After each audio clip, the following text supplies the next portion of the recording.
Hey, this is Rick Buchert, and this is the 2-Minute Marketing Hill Climb.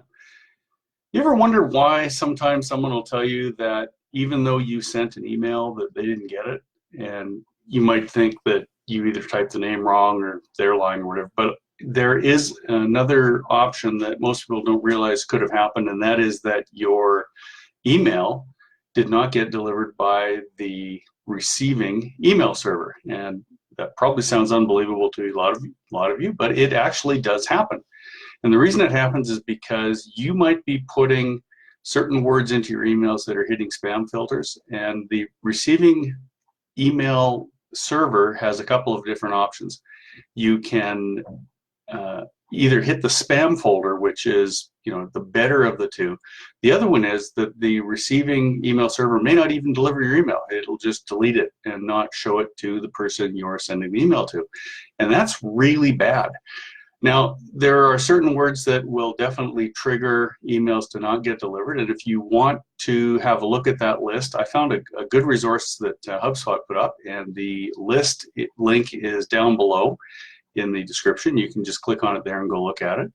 The other part of having your emails get into the inbox is knowing that the subject matter is relevant. So if you're sending out emails that sound spammy, and you've all seen them, it's when you get the subject line where it says cheap Rolex, or the minister of oil resources in Nairobi has $12 million US for, those are obviously really spammy emails.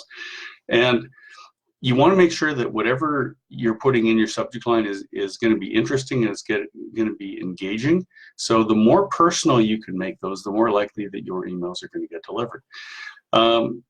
If you're in Calgary and you are free on Wednesday, you might want to consider coming to our workshop. It's pretty cheap. It's only $20. There's a link for that in the bottom as well. And during that workshop, we are going to be talking a lot about how to get your message out and get it consumed. So something to consider.